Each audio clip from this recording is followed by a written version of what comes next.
Hello students, today we are going to start exercise 1.1 of class 10th mathematics. तो last video में हमने बात की थी रियल नंबर्स के इंट्रोडक्शन के बारे में कि what are natural numbers, whole numbers, integers, rational numbers, irrational numbers, और उसी से मैंने आपको डेफिनेशन बताई थी रियल नंबर्स की कि हम रियल नंबर को कैसे डिफाइन करेंगे। Collection of rational and irrational numbers is called the set of real numbers. कि जिन नंबर्स को पी ओवर क्यू फॉर्म में लिखा जा सकता है वो तो रैशनल हो गए, जिनको नहीं लिखा जा सकता है वो इरैशनल हो गए, और इन दोनों की जो कलेक्शन है उसी को हम क्या बोलते हैं, set of real numbers. And today we are going to discuss about Euclid division algorithm and Euclid division lemma.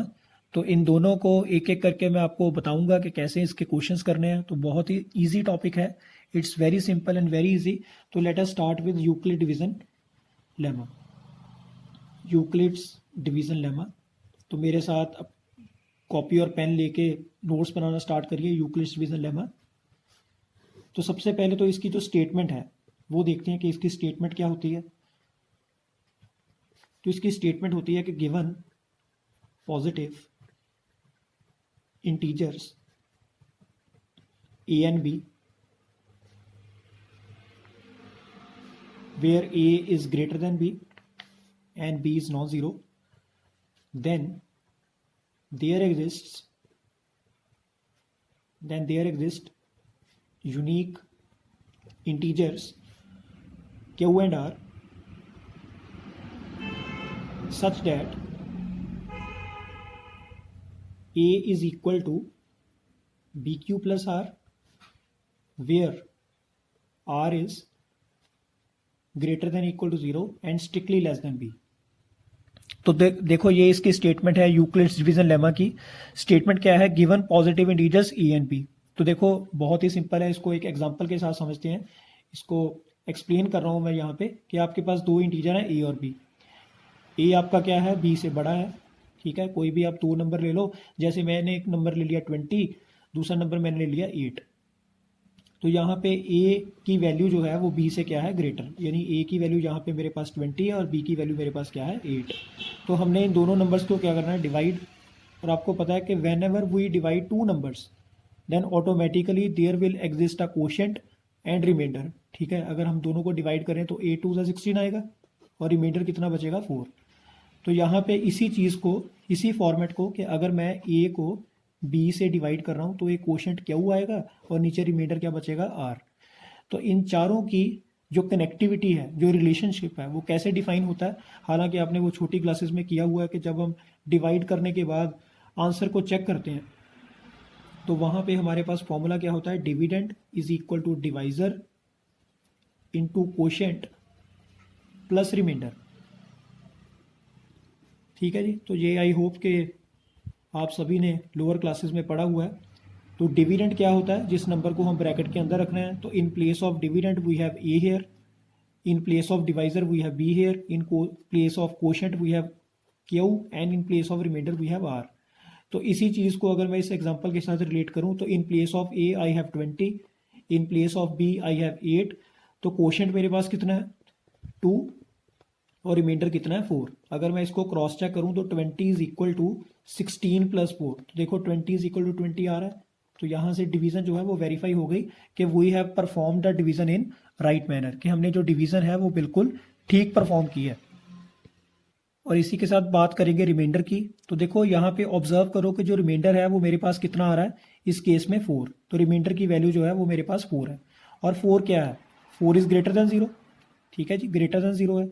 तो देखो रिमाइंडर जो है इट हैज़ ओनली 2 ऑप्शंस। तो यहाँ पे मैं आगे आपको एक्सप्लेन करके बताता हूँ कि देखो जो रिमाइंडर है या तो ये 0 होगा या ये 0 नहीं होगा, ठीक है जी। अगर रिमाइंडर 0 है तब तो हम बोल देंगे कि हाँ जी, जो आपने a को b से डिवाइड किया था, कोशेंट क्यू आया, रिमाइंडर 0 आया, तो इसका मतलब जो equation a is equal to B Q plus R वाली इक्वेशन है, यहाँ पे r की वैल्यू आपके पास क्या है, 0। तो इसका मतलब ये हुआ, इसको हम ये बोलते हैं कि b डिवाइड्स a, कि b ने a को डिवाइड कर दिया। अब लाइक मेरे पास यहाँ पे 10 है, यहाँ पे 2 है, तो 2 5 मेरे पास 10 आ गया। तो हम इसको क्या बोलेंगे कि 10 is equal to 2 into 5 plus 0, यानी 2 डिवाइड्स 10, कि 2 के टेबल में 10 आ रहा है। तो इसी चीज़ को अगर हम यहाँ पे लिखें तो ये बनेगा 2 डिवाइड्स 10। तो या तो रिमाइंडर आपका ज़ीरो होगा या फिर रिमाइंडर जो है वो नॉन ज़ीरो होगा। तो देखो अगर रिमाइंडर ज़ीरो के इक्वल नहीं है तो नेगेटिव तो होगा नहीं, तो रिमाइंडर आपका क्या होगा, पॉजिटिव होगा। तो यहाँ पे एक चीज़ आपने याद रखनी है अच्छे से कि रिमाइंडर ज़ीरो से जितना मर्जी बड़ा हो वो डिवाइज़र से यानी बी से हमेशा कम ही होगा। तो अगर इन तीनों रिमाइंडर की वैल्यूज़ को यहाँ पे मैं सम अप करने की कोशिश करूँ तो रिमाइंडर इज़ ग्रेटर देन और इक्वल टू ज़ीरो। देखो या तो रिमाइंडर ज़ीरो होगा, ये वाली कंडीशन यहाँ पे कवर अप हो गई, या ज़ीरो से बड़ा होगा, इसको भी मैंने कवर अप कर दिया, तो बी से हमेशा छोटा ही होगा। तो यहाँ से यूक्लिड डिवीजन लेमा की जो स्टेटमेंट है वो क्या बन गई कि given integers A and B where B is non zero और ए ग्रेटर देन बी है, देन देयर एग्जिस्ट्स यूनिक। तो यूनिक का यहाँ पे मतलब क्या है कि अगर आप लाइक 15 को 7 से डिवाइड कर रहे हो तो 7 2 ज़ा 14, तो कोशेंट हमारे पास 2 ही आएगा और रिमाइंडर हमारे पास 1 आएगा। तो ऐसा नहीं है कि कोई स्टूडेंट जो कोशेंट है वो कुछ डिफरेंट कैलकुलेट कर रहा है और आप कुछ डिफरेंट कैलकुलेट कर रहे हो, तो mathematically there is only one solution for this kind of division. तो there exist unique integers q and r such that a is equal to bq plus r where r is greater than or equal to 0 and strictly less than b। तो देखो यहाँ पे Euclid division lemma में ये वाली जो condition है r is greater than equal to 0 and strictly less than b, this is very very important condition. This will play a very important role in your question number 2, question number 4 and question number 5 of exercise 1.1। तो ये जब मैं आपको question करवाऊंगा then you will realise, you will feel that how important this condition is. तो we will start question number 1 and before that pause the video and note it down. So now we are able to start exercise 1.1 properly. तो अभी आपको इतना basics पता चल गया, Euclid division lemma का meaning क्या है, इसको अप्लाई कैसे करना है वो अभी हम देखेंगे। तो क्वेश्चन नंबर 1 और क्वेश्चन नंबर 3 जो है it is based on Euclid's division algorithm. तो एल्गोरिथम की भी एक बेसिक सी डेफिनेशन देख लेते हैं। एल्गोरिथम बेसिकली क्या होता है, it is a series of steps to solve a particular problem. तो किसी भी पर्टिकुलर प्रॉब्लम को सॉल्व करने के लिए जितने भी सीरीज ऑफ स्टेप्स हैं उसी को हम क्या बोलते हैं, एल्गोरिथम। नेक्स्ट हमारे पास एक और वर्ड है लेमा, इसको हमने पहले भी यूज किया था। तो लेमा बेसिकली क्या होता है, lemma is a proven statement used to prove another statement. ठीक है जी, किसी भी स्टेटमेंट को प्रूव करने के लिए, जैसे अभी मैं आपको क्वेश्चन नंबर 2, क्वेश्चन नंबर 4 और 5 करवाऊंगा इसी एक्सरसाइज के, तो वहां पे कुछ स्टेटमेंट्स को हमने प्रूव करना एक प्रूवन स्टेटमेंट की हेल्प से, और वो जो प्रूवन स्टेटमेंट है वो हमारी क्या है, यूक्लिड्स डिवीजन लेमा। तो उसी को यूज करेंगे और इसको प्रूव करेंगे। तो देखो सबसे पहले एक्सरसाइज 1.1 का फर्स्ट क्वेश्चन क्या है हमारे पास, find the HCF by using Euclid's division algorithm. मैं शॉर्ट में लिख रहा हूँ, इसका फर्स्ट पार्ट करते हैं। आपको दिया हुआ है 135 एंड 225, तो इन दोनों नंबर्स का हमने क्या करना है, HCF कैलकुलेट करना है by using Euclid's division lemma. Exercise 1.2 में हम प्राइम फैक्टराइजेशन मेथड भी करेंगे, तो अभी के लिए हम यूज करेंगे Euclid's division lemma, Euclid's division algorithm. तो देखो इसको कैसे सॉल्व करना है, आपको 2 नंबर दिए हुए हैं। The number which is greater 1 right that inside the bracket and right the smaller number outside the bracket and start the division. तो बड़ा नंबर अंदर लिखना है, छोटा नंबर बाहर, और डिवाइड करना शुरू कर दो। तो देखो 135 1 135, 135 इंटू 2 ये बनेगा 270। तो ऑब्वियसली 1 पर ही करेंगे, 135 इन दोनों को सब्ट्रैक्ट कर दो, ये आपके पास आ गया 90। अब आपने क्या करना है, चेक करना है रिमाइंडर 0 आ रहा है या नहीं आ रहा है। तो देखो रिमाइंडर 0 नहीं आ रहा, तो हम इसी डिवीजन के प्रोसेस को आगे कंटिन्यू करेंगे। तो जो पिछले केस का देखो, जो पहला स्टेप है उसमें आपका डिवाइजर कितना है, 135। Now in the second step it will become dividend, ये डिविडेंड बन जाएगा। और 91 ये आपका पास 90 आ गया, तो माइनस करके आ रहा है 45। अभी भी रिमाइंडर 0 नहीं आ रहा है, तो जो सेकेंड स्टेप में आपका डिवाइजर था वो थर्ड स्टेप में क्या बनेगा, डिविडेंड। सो 45 2 90 और रिमाइंडर कितना आ गया, 0। तो इसका मतलब ultimately because of which number we are getting zero, ठीक है जी, किस नंबर की वजह से जीरो आ रहा है रिमाइंडर, 45 की वजह से। तो इसका मतलब HCF जो है वो यहाँ पे क्या होगा, 45। देखिए स्टूडेंट्स, यहाँ पे बहुत सारे बच्चे गलती करते हैं।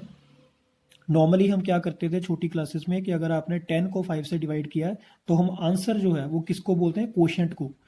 तो this was consider to be our answer, पर यहाँ पे ऐसा नहीं है। यहाँ पे जो आपका कोशेंट है, because of which we are getting remainder zero, that will be the final answer. तो HCF जो है वो यहाँ पे कितना होगा, 45। अच्छा, इसी चीज को अगर आपने दूसरे फॉर्मेट में लिखना है, A is equal to BQ plus R वाले फॉर्मेट में, वो भी बिल्कुल सिंपल है। तो यहाँ पे देखो जो पहला स्टेप है, पहले स्टेप में A की वैल्यू आपके पास क्या है, 225 इज इक्वल टू B की वैल्यू 135 इंटू कोशेंट कितना है 1 प्लस रिमाइंडर कितना है 90। सेकेंड स्टेप में क्या होगा, 135 has become dividend now, 90 has become divisor, तो 90 इंटू 1 प्लस 45। तीसरे स्टेप में क्या होगा, 90 is equal to 45 into 2 plus 0। तो because of 45 we are able to get 0, तो इसका मतलब HCF क्या होगा आपका 45, एंड दैट्स इट। तो this was your question number 1। आगे एक दो क्वेश्चन मैं आपको और करवाता हूँ, थोड़ा और कॉन्फिडेंस आएगा, तो pause the video and note it down. हाँ जी स्टूडेंट, सेकंड पार्ट देखिए, 196 और 38220, ये आपको दो नंबर्स गिवन है। इन दोनों नंबर्स का भी हमने HCF फाइंड करना है by using Euclid's division lemma. तो सेम प्रोसेस अप्लाई करेंगे। The number which is greater one we will write that number inside the bracket, और जो छोटा नंबर है वो बाहर लिखेंगे और डिवाइड करना स्टार्ट कर देंगे। तो यहाँ पे नंबर बड़ा है तो कैलकुलेशन थोड़ी ज़्यादा होगी, बाकी प्रोसेस सेम ही है, मेथड सेम ही है। तो देखो कैसे करेंगे, 196 इंटू 1, ये 196 बन रहा है, और 196 को अगर मैं 2 से मल्टीप्लाई करूँ, 2 6 12, 2 9 18 प्लस 1 19, और यहाँ पे 3 आ रहा है, तो 392 बड़ा हो गया। तो जहाँ पे जो फर्स्ट 3 डिजिट्स हैं वो मेरा टारगेट नंबर है, तो इसको मैं 1 से मल्टीप्लाई करूँगा, ये आ रहा है 196, और अगर माइनस कर दें दोनों को, 12 माइनस 6 आ गया, 17 माइनस 9 ये 8 आएगा, और 2 माइनस 1 1। तो सिंपल कैलकुलेशन है, 2 को नीचे आप ड्रॉप डाउन करेंगे, 196 को आगे किस नंबर से मल्टीप्लाई करें कि या तो आंसर 1862 आए या इसके क्लोज आए। तो देखो इसके क्लोज अगर आप चेक करोगे तो आई थिंक कि ये 196 को अगर आप 9 से मल्टीप्लाई करोगे तो यू मस्ट गेट 1764। तो ये आप करके देखना, ये अगर आप 9 से मल्टीप्लाई करोगे ये आ रहा है 1764, और अगर दोनों को सब्ट्रैक्ट कर दें तो वी आर गेटिंग 98, और 0 नीचे ड्रॉप डाउन करेंगे, टारगेट नंबर बन गया 980। तो अगर आप 196 को 5 से मल्टीप्लाई करोगे यू मस्ट गेट 980, तो रिमाइंडर अल्टीमेटली 0 आ रहा है। तो देखो in the very first attempt we are able to get 0 as reminder, तो पहली अटेम्प्ट में रिमाइंडर 0 बन गया है, तो because of which number we are able to get reminder 0, 196। इसका मतलब इसका आंसर क्या आएगा, HCF कितना आएगा, 196। इसी चीज़ को दूसरे फॉर्मेट में अगर लिखना चाहते हो तो वो कैसे लिखेंगे, A is equal to BQ plus R वाले फॉर्मेट में। तो देखो in place of A we have 38220, in place of B we have 196, in place of Q we have 195, और रिमाइंडर कितना है 0। तो यहाँ से भी HCF कितना आ रहा है, 196। तो both are correct, both are valid. एक इसका थर्ड पार्ट देखो जल्दी से, थर्ड पार्ट हमारे पास है 867 एंड 255। तो यहाँ पर भी 867 अंदर आएगा, 255 बाहर आएगा, और डिवाइड करना स्टार्ट करो। तो एक बार वीडियो पॉज करके खुद से ट्राई करो, और उसके बाद चेक करते हैं इसका आंसर क्या बनेगा। तो आई होप स्टूडेंट्स आपने इसको सॉल्व कर लिया होगा, एक बार इसको क्रॉस चेक कर लो। तो देखो 255 को अगर आप 3 से मल्टीप्लाई करो तो 3 5 ज़ा 15, 3 5 ज़ा 15 प्लस 1 16, 3 2 ज़ा 6 प्लस 1 7, सब्ट्रैक्ट करेंगे तो ये आ रहा है मेरे पास 102। तो देखो रिमाइंडर 0 नहीं आ रहा, इट मीन्स ये जो रिमाइंडर है it will become our divisor, और ये जो डिवाइजर है it will become our dividend. तो आगे 2 से मल्टीप्लाई कर दो, ये बन जाएगा 204। तो ये आपके पास आ रहा है 51, अगेन नॉन जीरो आ रहा है, तो 102 अंदर आएगा, 2 से मल्टीप्लाई कर दो 102। तो HCF की वैल्यू जो है वो आपके पास कितनी आ रही है, 51। तो this is how we can find HCF by using Euclid's division lemma. तो till then pause the video and note it down, फिर आगे स्टार्ट करते हैं। ये स्टूडेंट्स आगे क्वेश्चन नंबर 3 देखिए। An army contingent of 616 members is to march behind an army band of 32 members in a parade. The two groups are to march in the same number of columns. What is the maximum number of columns in which they can march. तो देखो बहुत ही simple question है, जहाँ पे bottom line यही है कि what is the maximum number of columns. तो मैक्सिमम नंबर ऑफ कॉलम्स का मतलब क्या है कि we are interested in finding the highest value, highest common factor. तो यहाँ पे इन दोनों नंबर्स का आपने क्या कैलकुलेट करना है, HCF। तो देखो उसी मेथड से सॉल्व करेंगे। आपने यहाँ पे कोई बहुत ज़्यादा स्टेटमेंट नहीं बनानी, डायरेक्ट लिखो अकॉर्डिंग टू क्वेश्चन और नीचे लिखेंगे HCF ऑफ 616 एंड 32। तो इन दोनों नंबर्स का HCF कैसे कैलकुलेट करेंगे, we will apply the same process. बड़ा नंबर अंदर आएगा, छोटा नंबर बाहर आएगा, डिवाइड करना स्टार्ट कर दो। तो पहले टारगेट नंबर है 61, तो 32 वन ज़ा 32, तो ये सब्ट्रैक्ट करके मेरे पास आ रहा है 11 - 2 9 एंड 5 - 3 2। नेक्स्ट आपका नंबर आ गया नीचे 6। अब 32 के टेबल में 296 के क्लोज नंबर देखो कौन सा आएगा, तो ये आपको चेक करना पड़ेगा एक बार। जैसे मैंने एट रैंडम इसको मल्टीप्लाई कर दिया 8 से, तो देखो 8 2 = 16, 8 3 = 24 + 1 25। तो आई डोंट थिंक कि ये 9 पे मल्टीप्लाई होगा। 9 2 = 18, 9 3 = 27 + 1 28। तो ये 9 पे जा रहा है, तो 9 पे ही कर दो। तो ये आपके पास आ गया 288 और सब्ट्रैक्ट करके बच रहा है हमारे पास 16 - 8 8 और यहाँ पे ये 0 ही हो जाएगा।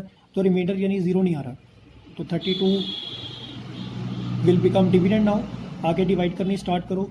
8 4 = 32, तो रिमाइंडर फाइनली 0 आ गया। तो because of which number we are able to get 0, 8। तो 8 हमारा आंसर होगा। तो देयरफॉर HCF जो है वो हमारा 8 आ गया। दैट इज जो मैक्सिमम नंबर ऑफ कॉलम्स हैं वो आपके कितने होंगे, 8। तो आई होप कि आपको यूक्लिड डिवीजन एल्गोरिथम के सारे क्वेश्चन जो हैं वो अच्छे से क्लियर हो गए होंगे। क्वेश्चन नंबर 1 और क्वेश्चन नंबर 3 ही मैंने इस वीडियो में डिस्कस किया है एक्सरसाइज 1.1 का। तो in the next video we will start discussing the questions of exercise 1.1। तो इसके क्वेश्चन जो आपके 3 बच गए हैं, क्वेश्चन नंबर 2 4 और 5, ये हम डिस्कस करेंगे नेक्स्ट वीडियो में। तो टिल देन इसको अच्छे से रिवाइज करिए and thank you very much.